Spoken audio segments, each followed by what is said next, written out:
নমস্কার, কেমন আছেন সবাই? হেসেলঘর 2 আপনাদের সবাইকে স্বাগত। আজ একটা নতুনত্ব রেসিপি নিয়ে আপনাদের কাছে এসেছি।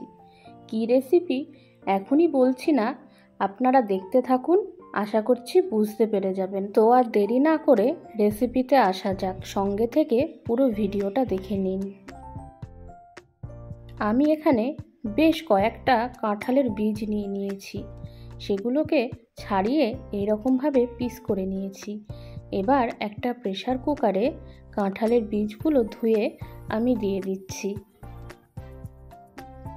2টো লঙ্কা আমি মাঝখান থেকে ফাটিয়ে দিয়ে দিলাম পরিমাণ মতো জল। কুকারের ঢাকনাটা লাগিয়ে 3 থেকে 4টে সিটি দিয়ে নেব।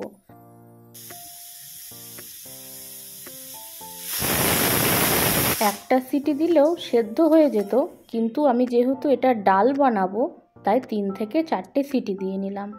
এখন একটা স্ম্যাশার দিয়ে ভালো করে স্ম্যাশ করে নেব। আপনাদের কাছে যদি স্ম্যাশার না থাকে সেই ক্ষেত্রে হাত দিয়েও মেখে নিতে পারেন। ফোড়নের জন্য নিয়েছি আদা, যেটা আমি থেঁতো করে নিয়েছি শুকনো লঙ্কা, তেজপাতা, 5 ফোড়ন আর গোটা জিরে। গ্যাস অন করে কড়াই বসিয়ে কড়াই গরম হলে দিয়ে দিলাম সামান্য তেল। যেহেতু ফোড়ন দেবো তাই তেলের পরিমাণটা বেশি লাগবে। ফোড়নের জন্য যা যা নিয়েছিলাম তাই একে একে দিয়ে দেবো।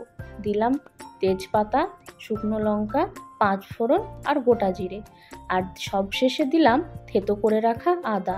খুন্তি দিয়ে ফোড়নটা একটু নেড়ে নিচ্ছি। এই ডালটাতে অবশ্যই আদা থেঁতো করে দেবেন, না হলে আসল স্বাদ পাওয়া যাবে না। আর যেহেতু এটা নিরামিষ ডাল তাই আদা অবশ্যই লাগবে। ফোড়নটা হয়ে গেলেই দিয়ে দেব সেদ্ধ করে রাখা কাঁঠালের বীজ। একটু নাড়াচাড়া করে দিয়ে দেব নুন, হলুদ আর পরিমাণ মতো চিনি।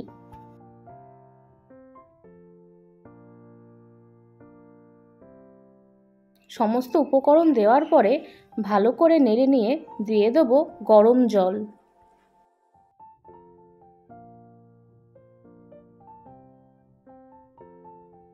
ডাল জিনিস একটু বেশি ঘুঁটতে হয়, তাই খুন্তি দিয়ে ভালো করে আমি নেড়ে নেব।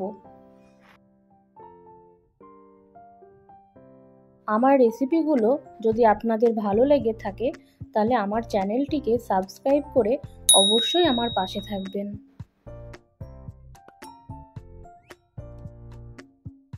আপনারা যদি এখনও এই রেসিপি ট্রাই না করে থাকেন তাহলে অবশ্যই বাড়িতে একবার ট্রাই করবেন। এই সময় গ্যাসের ফ্লেম হাই রেখে ভালো করে ফুটিয়ে নিতে হবে। নুন মিষ্টি ঠিক আছে কিনা এই সময় টেস্ট করে নেব।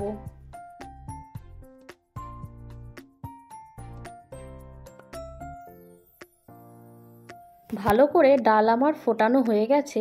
এখন গ্যাসের ফ্লেমটা কমিয়ে দিয়ে সামান্য ঘি দিয়ে দেব। ঘি দিয়ে গ্যাসটা অফ করে দেব।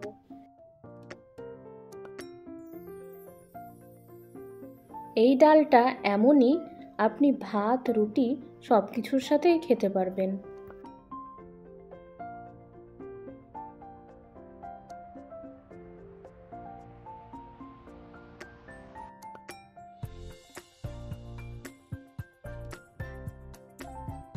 কাঁঠালের বীজের এই ডাল আপনাদের কেমন লাগলো আমাকে অবশ্যই জানাবেন। ভালো লাগলে লাইক, কমেন্ট, শেয়ার করে দেবেন। দেখা হবে আবারও অন্য কোনো রেসিপি নিয়ে। ভালো থাকবেন, সুস্থ থাকবেন। নমস্কার। Thanks for watching.